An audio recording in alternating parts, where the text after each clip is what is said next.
Welcome to I dream. నేను మీ సురేఖ. ఈ మధ్యకాలంలో చూస్తే పిల్లలైనా పెద్దలైనా పేరు కోసం ఎక్కువగా తప్పించిపోతూ ఉన్నారు. సో పేరు తెచ్చుకోవడం కోసం రకరకాలుగా బిహేవ్ చేస్తున్నారు. సోషల్ మీడియాలో ఎక్కువగా వీడియోస్ కానీ ఇలాంటివి పోస్ట్ చేసి ప్రజల నుంచి అప్రిసియేషన్ రావాలని ఎక్స్పెక్ట్ చేస్తూ ఉన్నారు. సో ఇలాంటివి జరగడం వల్ల వాళ్ళ నిజ జీవితంలో ఏమైనా ఇంపాక్ట్ అనేది ఉంటుందా, ఏవైనా అవకతవకలు జరిగే అవకాశం ఉందా, వాళ్ళ మైండ్ సెట్లో ఎలాంటి మార్పు ఉంటుంది, ఇవన్నీ ఇవాళ డీటెయిల్గా మాట్లాడదాం. ఇవాళ మనతో పాటు ఉన్నారు ప్రముఖ సైకాలజిస్ట్ క్రిష్ రాధాకృష్ణ గారు. వారితో మాట్లాడదాం. నమస్కారం సార్. నమస్తే సార్, ఎలా ఉన్నారు సార్? బాగున్నాయండి సార్, పిల్లల నుంచి పెద్దల వరకు ఈ మధ్యకాలంలో ఏమైపోతుందంటే పేరు కోసం తప్పించిపోతూ ఉన్నారు సార్. ఏదైనా ఒక స్పెషల్ టాలెంట్ ఉన్నప్పుడు జనాల నుంచి అప్రిసియేషన్ రావాలి అని కోరుకోవడంలో తప్పు లేదు, కానీ అలాంటి అప్రిసియేషన్ రానప్పుడు ఏమైపోతుందంటే ఇన్ఫీరియర్ కాంప్లెక్స్ పెరిగిపోతుంది సార్. సో ఇవన్నీ చూస్తూ ఉన్నప్పుడు మీకు ఎలా అనిపిస్తుంది? యాజ్ ఎ సైకాలజిస్ట్గా మీరు పిల్లలకి కానీ పెద్దలకి కానీ ఇచ్చే సజెషన్ ఏంటి అంటే ఏం చెప్తారు sir? Expectation reduces the Joy. ఎప్పుడైతే ఎక్స్పెక్ట్ చేశామో అది రాకపోయేసరికి రెడ్యూస్ అవుతారు. ప్రతి వాళ్ళకు కూడా అండి they want to have an identity. True. అంటే చిన్నవాడు కానీ పెద్దవాడు కానీ ఎంత గొప్పవాళ్ళు కానీ ఇప్పుడు ఈవెన్ ఒక అప్పుడే పుట్టిన బేబీ కూడా వాళ్ళ యొక్క అమ్మ అటెన్షన్ కోసం అని చెప్పి తాపత్రయపడుతుంది. కొద్దిసేపు కనిపించకపోయేసరికి వాళ్ళు ఏదో గొడవ చేస్తారు. అంతెందుకండి, ఇప్పుడు మీరు లేదా ఫోన్ లోపల వేరే వాళ్ళతో మాట్లాడుతున్నా కూడా మీ కనుక పిల్లలు కనుక ఉన్నట్టయితే వాళ్ళు వచ్చి ఫోన్ లాగేసుకుంటారు, ఫోన్లో మాట్లాడనియరు. Because they want that attention to go to them. ఈ ఐడెంటిటీ క్రైసిస్ అన్నది this is in psychology it's called as attention seeking syndrome. Okay. అంటే అటెన్షన్, ప్రతి వాళ్ళకు కూడా అటెన్షన్ కావాలండి. కానీ ఈ ప్రపంచంలో ఎట్లా ఉంది అంటే ఎదుటి వారి లోపల తప్పులు ఎతకడం తప్పించి వాళ్ళల్లో మంచి ఏది ఉందో దాన్ని మాత్రము వెతకడానికి ప్రయత్నం చెయ్యరు. నేను ఎప్పుడైనా కామెంట్ చూసినా కూడా అండి, పర్టికులర్గా ప్రతి వాళ్ళు ఏదో నెగటివ్ కామెంట్ చేస్తారు కానీ పాజిటివ్ కామెంట్ చెయ్యరు. There is something called as positive stroking and negative stroking. చాలా మంది అంటే they give the negative stroking. అంటే అందరూ తప్పులే ఎత్తుకుతారు కానీ they will not see anything good in it. ఎందుకు సార్? ఒక తప్పు చేసినప్పుడు ఇది తప్పు అని చెప్పి 10 మంది చెప్తారు, కానీ ఒక మంచి జరిగినప్పుడు మాత్రం అప్రిషియేట్ చేసే వాళ్ళు మాత్రం చాలా తక్కువ మంది ఉంటారు. ఎందుకు సార్? ఇది మన దగ్గర చాలా ఎక్కువ అండి. మన భారతదేశం లోపల ఎదురుగా వాళ్ళ లోపల ఏదైనా మంచి క్వాలిటీస్ కనుక ఉన్నట్టయితే హార్టీగా మనం దాన్ని అప్రిషియేట్ చేయడం అన్నది చాలా తక్కువ. ఇప్పుడు మీరు ఒక వైట్ పేపర్ తీసుకున్నారు, ఆ వైట్ పేపర్ లోపల మీరు ఒక చిన్న బ్లాక్ డాట్ పెట్టారు. అయితే మీరు ఏం చూస్తారండి? అంత పెద్ద వైట్ పేపర్ని చూస్తారా లేకపోతే ఆ డాట్ని చూస్తారా? Black dot. చాలా మంది బ్లాక్ డాట్నే చూస్తారు.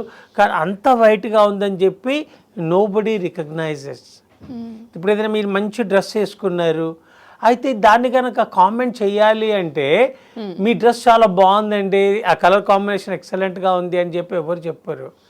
అయితే దీన్ని ఏమంటారు అంటే వాళ్ళు ఏం చేస్తారు, అరే ఇది నేను ఎప్పుడో 6 నెలల క్రితం ఎప్పుడో మార్కెట్లోకి వచ్చింది, ఇప్పుడు కొన్నావా అని చెప్పి ఒక వ్యంగ్యంగా మాట్లాడతారు. కారణం ఏంటంటే దీన్నే ఏమంటారు అంటే this is something called as, అంటే that's how they want to show their appreciation for you. అంటే మీ డ్రెస్సు బాగుంది అని చెప్పగలిగేంత మనస్సు వాళ్ళలో లేదు. అందులో తప్పులు ఎత్తుకుతున్నారు అంటే దాని అర్థం ఏంటంటే they like what they are telling, కానీ అంత పెద్ద మనసు లేదు కదా. అంటే where they can appreciate the good things in you. ఇప్పుడు సేమ్ థింగ్ ఆర్గనైజేషన్స్లో కూడా అంటే నేను ఎన్నో గవర్నమెంట్ ఆర్గనైజేషన్స్కి వెళ్తాను. ఎన్నో పెద్ద పెద్ద ఆర్గనైజేషన్స్కి వాళ్ళు చేసిన మంచి పనిని ఎవరు గుర్తించారు. ఏదో ఒక చిన్న మిస్టేక్ జరిగితే అది మాత్రం పిన్ పాయింట్ చేసి చెప్తారు కదా, అంటే ఇది లేదా నువ్వు తప్పు చేసావు అని చెప్పి. కానీ దీన్ని ఏంటంటారంటే పాజిటివ్ స్ట్రోకింగ్, నెగిటివ్ స్ట్రోకింగ్ అండి.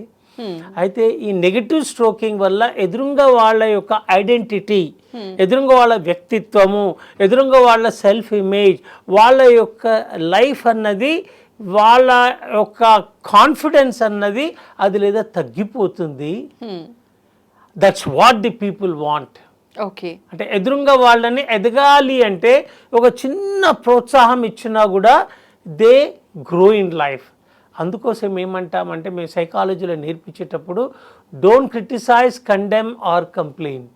ప్రతి వాళ్ళు కూడా క్రిటిసైజ్ చేస్తారు, కండెమ్ చేస్తారు, but they never appreciate what's good in a person.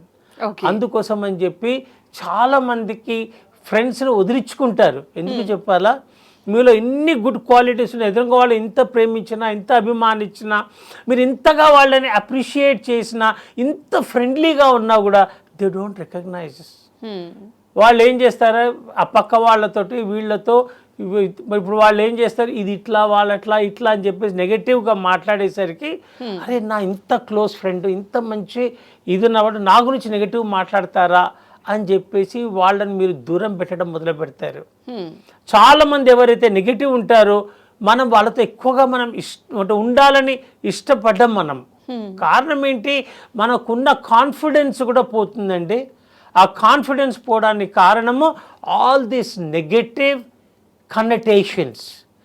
దీనికి కావాల్సింది ఒక భూతద్దంలోంచి ఎదురుగా వాళ్ళ యొక్క ఐడెంటిటీ పెంచాలి అంటే వాళ్ళలో మంచి చూడండి. అందుకోసమే మీ సైకాలజీలో అంటాము, if you want to criticise or condemn or if you want to pinpoint a mistake in the other person, do it privately. అదే కనుక అప్రిషియేట్ చేయదలుచుకున్నారనుకోండి, ఎంతమంది ఉంటే అంతమంది ముందర భూతద్దం నుంచి వీళ్ళ మంచి క్వాలిటీస్ ఏంటంటే చెప్పండి. అప్పుడు మీకు మనస్సు లోపల ఒక హ్యాపీనెస్ వస్తుంది, వాళ్ళలో ఒక సంతోషం వస్తుంది. ఇట్స్ సో ఇంపార్టెంట్ దట్ ఈ యొక్క ఐడెంటిటీ క్రైసిస్ అన్నది ఫర్గెట్ అబౌట్ హ్యూమన్ బీయింగ్స్ అండి. రీసెర్చ్ బై స్టాన్ఫర్డ్ యూనివర్సిటీ వాళ్ళు చేశారు. ఏంటి అంటే ఒక గ్రీన్ హౌస్ లోపల 2 గ్రీన్ హౌస్లు, ఆ 2 గ్రీన్ హౌస్ లోపల వాళ్ళు ఒక చెట్టుకు ఏదైతే ఉన్నాయో చెట్లను పెట్టారు, ఒక దాంట్లో ఇది సేమ్ థింగ్ అక్కడ ఇక్కడ. అయితే ఒక దాంట్లోనేమో ఒక డేంజరస్ మ్యూజిక్, అందరూ చిచ్చి నువ్వేం పెరగట్లేదు, ఏం కావట్లేదు, ఎక్కడేసినా అట్లాగే ఉన్నావు, you are worst, you are useless అని చెప్పేసి అయితే నెగటివ్ మాట్లాడారో, అదేవిధంగా ఇంకో దగ్గర పోయి మెల్లగా నిమిరి you are so beautiful, you are coming up, అబ్బా ఎంత పెద్దగా అయిపోయినావు, అబ్బా ఎంత మంచిగా అయిపోయినావు అని చెప్పి they have done the research అండి. చాలా సాఫ్ట్ మ్యూజిక్ పెట్టి అక్కడంతా ఎంకరేజింగ్, ఇక్కడ నెగిటివ్. ఒక 1 మంత్ తర్వాత చూస్తేనండి ఎక్కడైతే నెగిటివ్ ఉందో ఆ గ్రీన్ ప్లాంట్స్ అన్నీ కూడా చనిపోయాయి.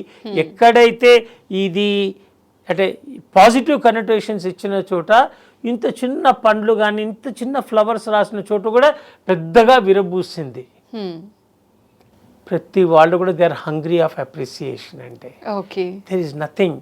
కానీ ఆ హంగ్రీ ఆఫ్ అప్రిసియేషన్లో ఏమవుతుందంటే అటెన్షన్ సీకింగ్ సిండ్రోమ్ అని మనలో ఒక సైకలాజికల్ ఆస్పెక్ట్ బయలుదేరి ప్రతి వాళ్ళు అటెన్షన్ ఇవ్వమంటే ఇయ్యరండి. అది ఇప్పుడు ప్రతి వాళ్ళు కూడా అమ్మ కాదు నాన్న కాదు, ఏంటంటే వాళ్ళు మీలో ఉన్న మంచి ఎతికి మిమ్మల్ని ప్యాట్ చేయడం. అమ్మా నాన్నలు కూడా చిన్నప్పుడే ప్యాట్ చేస్తారు, కానీ పెద్దగా అవుతున్నాకైతే వాళ్ళ తప్పులు ఏంటని చెప్పి ఎతకడం వల్లే ఆ తల్లిదండ్రుల మధ్యన పిల్లల మధ్యన కాన్ఫ్లిక్ట్స్ వస్తాయి. హస్బెండ్ అండ్ వైఫ్లో కూడా అండి రిలేషన్షిప్స్ లోపల చాలామంది they don't give one good word of appreciation.